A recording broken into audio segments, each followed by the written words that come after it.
which he hopes to snap at some point. But His right now, neck it will doesn't look snap like it's going to now. get any easier because he's just hunted down by a scuttling Nyx Assassin. Walks straight up to high ground to him. Carapace stun on the Sandstorm. That is something that this Nyx Assassin can always do. Is there is almost, I would say, 100% chance that there's a Sandstorm active on the Sand King.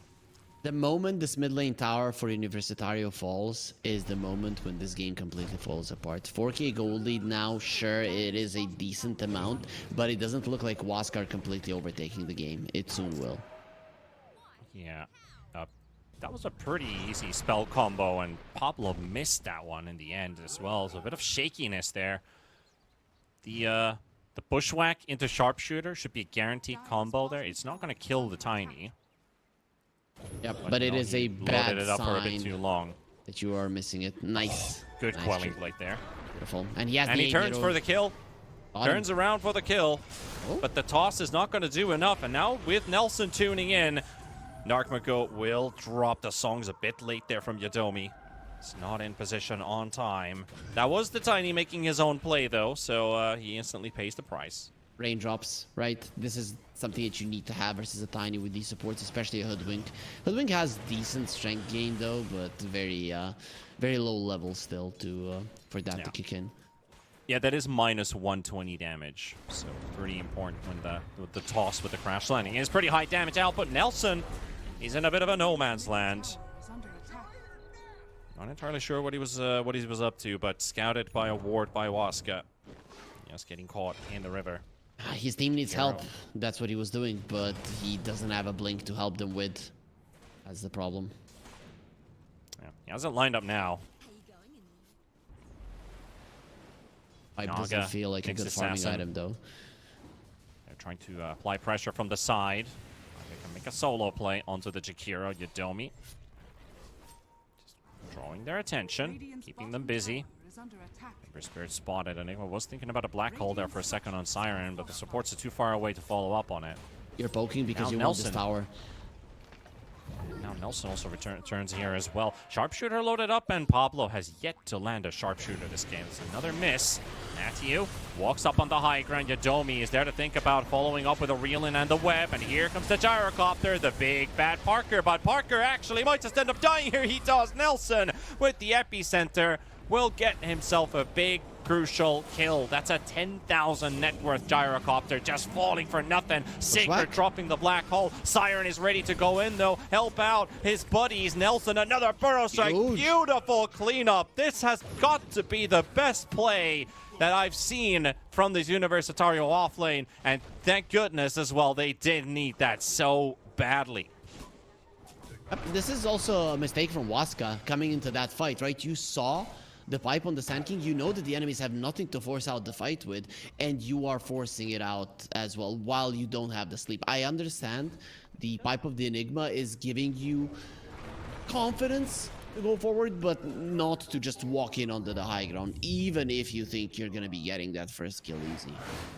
Very important here. We see the whole sequence start all over from here. The missed Sharpshooter and still chasing Yadomi, but Matthew walks up on the high ground. It opens up an opportunity for WASKA to fight. The big shock value of Parker, even though he did get caught by that initial stun from the Jakiro, slowed him down a lot, and then he just ends up in a bad position. But I have to commend Nelson here. The last Sand King game, we didn't see an epicenter the entire game. In here, a great epicenter, some really good burrow strike lineups, and the pipe keeps his team alive. Big victory. Also, this mid lane tower falling is huge. Not because you open up the map at the moment until you get the Blink Dagger on the Sand King. It's not the biggest thing in the world. But because now it's going to be much harder for WASKA to get their mid lane tower down. And that does hinder the Tiny. It does hinder the Nyx Assassin as well. Two heroes of WASKA are going to be slowed down because of it. And Ember Spirit, you know what you do at this point? You can create space for the Sand King to finish off his blink that he's not going to be going for. Okay, at this point, you might not need it. The Ember Spirit just postures aggressively around the mid lane. Very hard to get killed. You protect him with the Ward and the Sentry, and you delay until the Sand King is ready with all of his auras to just come together and win a 5 versus 5 fight. Not a bad plan. They can go that route as well. Yeah. Yeah, they can definitely do that. The aura's really important to have. Big item progress for Universitario. But you have to also address what WASKA is aiming for in this game, too. Of course, Parker has been pretty much free farming all along. His CS is insanely high compared to anybody else on the server. And his appearance in that last team fight fell flat. It fell flat really quickly. Parker didn't even get to mobilize and like basically just move himself around in that fight because he was caught by from one stun to a second and basically dies inside that. So they want this big mean gyrocopter to clean up Universitario. WASKA, they need a 2-0 from the series, and for a small moment, you might start believing in Universitario capable of tying this series up. That would ruin the tiebreakers, and actually an update for all of you folks about the tiebreakers we were talking about at the pre-studio here. He jumped the gun a bit. The tiebreakers will not be played today. They will be on schedule tomorrow as planned, but Tiny gonna get jumped in the mid lane. That's a pretty big kill here.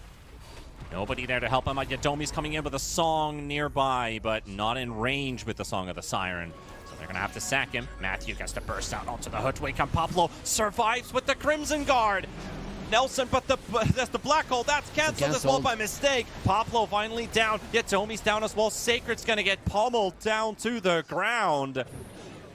And you have to, honestly, like this, I'm starting to feel Nelson's impact here with the team. Like his pipe in the previous fight, and now the Crimson keeps Pablo alive long enough, and then the support, the Jakiro from mistake, gets the Ice Path cancel on Sacred. Sacred just makes a quick blink black hole play to disrupt them, but mistakes in the right place and the right reaction time, and they get a lot of good kills there. WASKA are gonna be regretting the choice. Maybe not of this fight, sure, but that first one, it might cost them the game. It is weird to say, but you give something to your enemies that they wouldn't have been able to get themselves, right? And it is starting to hurt. It is starting to hurt and even sting badly. The odds are showing it. I never would have thought getting into the series that I'm going to be seeing 2 times, like close odds between the two. I would always think it's going to be 2 or 3 times in favor for WASKA. Yeah, I mean, if we talk about the odds, Universitario yesterday in both games, he had a 9.8 going into the WASKA series. They had like what 6.8, 6.9. Yep. So very, very high odds. If you do want to give a shot at those odds as well, there is a banner below our stream where you have 100% bonus on your first deposit with our sponsor 1xBet with the code 1XRLG LATAM. Write that in. That's for your first deposit. Get yourself a bonus. Do make sure you bet and gamble responsibly. But that offer is active for you folks. Universitario in a smoke. They want to steal the Wisdom Rune. Won't be getting it. It's way too late. But they will be getting a Tormentor. This is such a weird play. I really didn't expect this, and neither did WASKA. I love how they just take it. The song from Yadomi is going to catch 1, 2. Nelson in the trees. I think he might have also been pinged out. Trying to go for Siren. He's very tanky, but is he tanky enough? Sacred, no black hole for 40 seconds. Mistake is already down. The Wukongs will protect them. Parker still wants to fight. Sharpshooter onto Matthew. Very, very minute. Nelson wants to TP away. He gets tossed in. He's like, you're not escaping. You're not escaping this one. Universitario don't feel like they have the firepower. Siren jumping in another stun onto the Sand King. He never gets the epicenter off, and finally he loads it up, and Darkmago is distancing himself far enough to avoid the initial damage, and Parker is here to clean the rest of them up here. So yeah, Harry, the Tormentor doesn't really end up paying off in the end.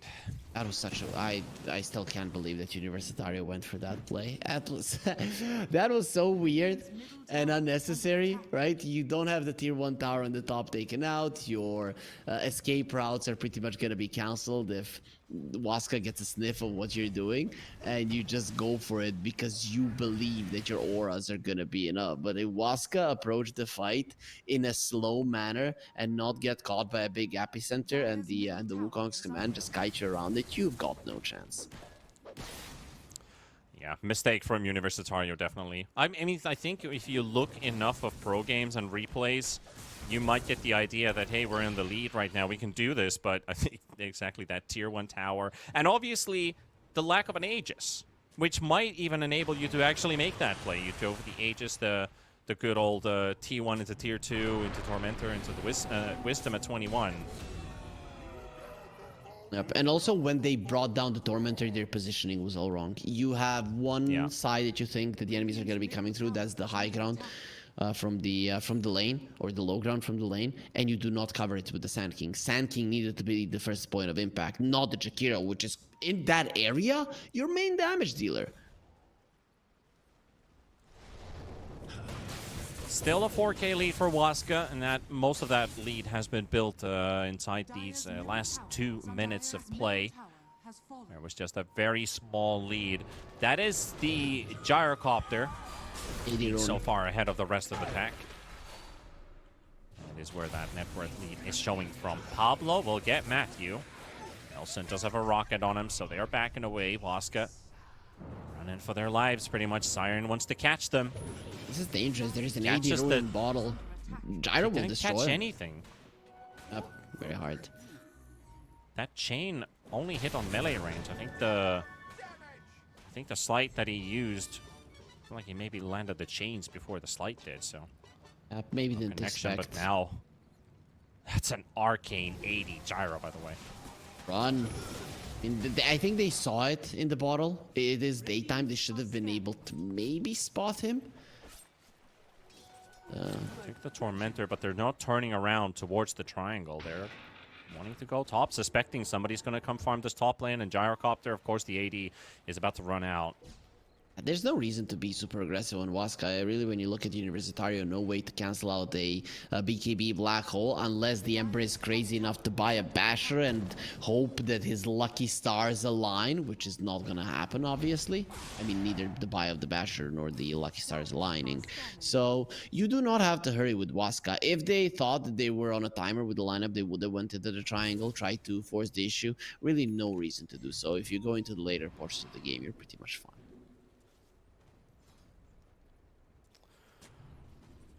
I'm thinking about ulti usage here a bit.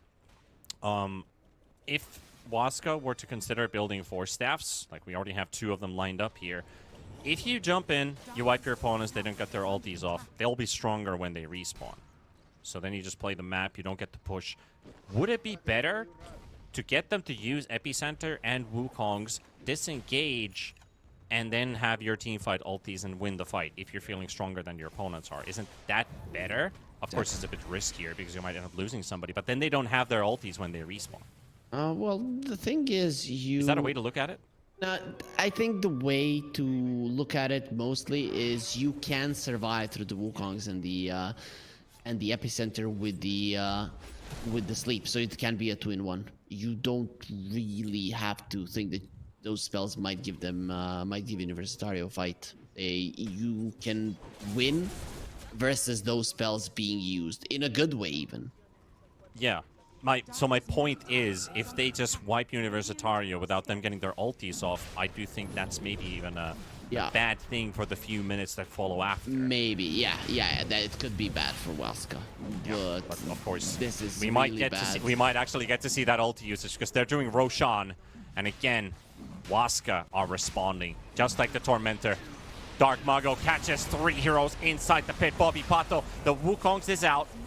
Yadomi is waiting patiently. Roche is down to 800 HP outside of the pit. The Epicenter, the Black Hole is cast as well. Siren is going to be caught in it. He's going to get taken down. The Roche kill, it's snatched by Parker. Dyer gets the kill. Parker snatches the Aegis. The song is only momentarily cast and instantly it is cancelled because they know they can wipe them here right now. And it's a trade of almost everyone dying. Jakiro gets to teleport home, but WASKA gets so much out of this one. Universitario, they're probably shaking their heads now. They should have went with your plan, Panda. Don't use our ultis, right? It would have been better. Just lose the fight and then have your ultis back when you do respawn. But I guess Wukong's command and the Epicenter aren't the longest of cooldowns. Yeah, I mean, you will lose some objectives, maybe the bot T2 tower, but I guess, like, at a fact, like, I'm still getting back to you have AoE control. You can just use a 5-man Black Hole if you get that opportunity and use nothing else and win the team fight. and then you don't have it when the opponents are respawning. That's what I'm getting to here. I know you're rubbing a bit of salt on me here, like, yeah, they shouldn't just use their ulti. They shouldn't even try and win a team fight. No, I'm serious. But the thing, I've talked with pro players, and sometimes they do, if they have the luxury for it, they will try and make that with simple items like Force Staff, push them out from these AoE controls. So there's truth to it. Matthew, though, burning in the river. The water's not really helping him too much, but it is enough to keep him away from harm because Parker and Dark Mago are taking over the front line, and Parker's just hammering towards Nelson. Once this Sand King out of the way, he's pushed out from the Wukongs. His mistake drops as well. The Flak Cannon singing its song, and Bobby Pato drops as well. And now we're seeing a very decisive WASKA. This is not looking good for Universitario. Matthew for the snipe. Snipe or the bait. Got him. It's enough for them to get interested in him. It is enough for them to get interested in him. Siren walking back to the low ground. Remnants away. Mistake. Interesting tip there for his carry. Not sure why, but when I heard you say mistake, I was thinking, who made a mistake? What's going on? But nah. At this point, this game looks kind of over, right? Because WASKA, they have this over-farmed, over-tuned gyro that just cannot die with the Aegis. The interesting fact that he's going for a Rapier, so WASKA really aren't taking this game seriously. If you're taking it seriously, you're buying a Satanic. And he is. Okay, they're taking it seriously. I take it back.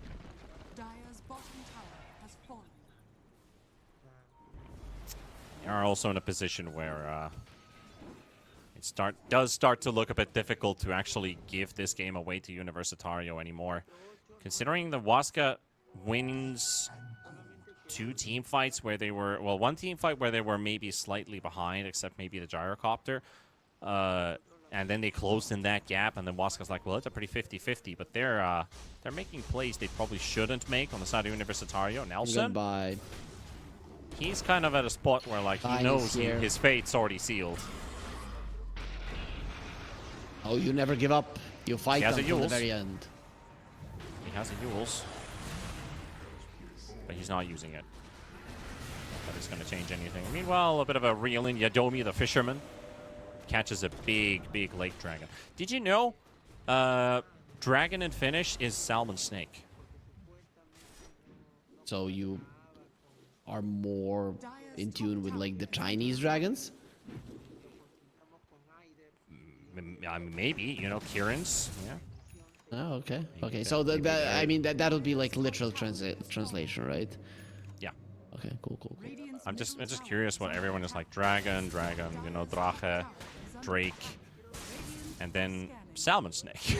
It's just such a combo breaker compared to all the other Nordic and Germanic languages. Can you say like how it's said? It's said lohikäärme. Okay. I mean, you guys. Salmon and käärme for snake. You guys have a weird language that even linguists are like, where does this come from, right? It's not connected to any other language. Yeah, not even our neighbor Estonia. Nothing to do with our neighbor Sweden. Nothing to do with anybody. Yeah, except for Hungary, actually. You put it in the same spot, but they. Hey, we got a black hole set up here. Huge one. That's gonna be the ceiling deal here. They are living through it, but they're so low to try and fight back, so it will take a bit of time. Meanwhile, Bobby Pato and Siren helping out with the Gleipnir to focus on Sacred. They've already lost their aura carry off of Nelson, but Siren is also down too, and Bobby Pato finally isolated in the end, so no real change here. GG call, and we're done for the game. Yep, it is gonna be a easy first game for WASKA. You could say they made one mistake of underestimating their opponents and going for a fight whether they didn't need to, but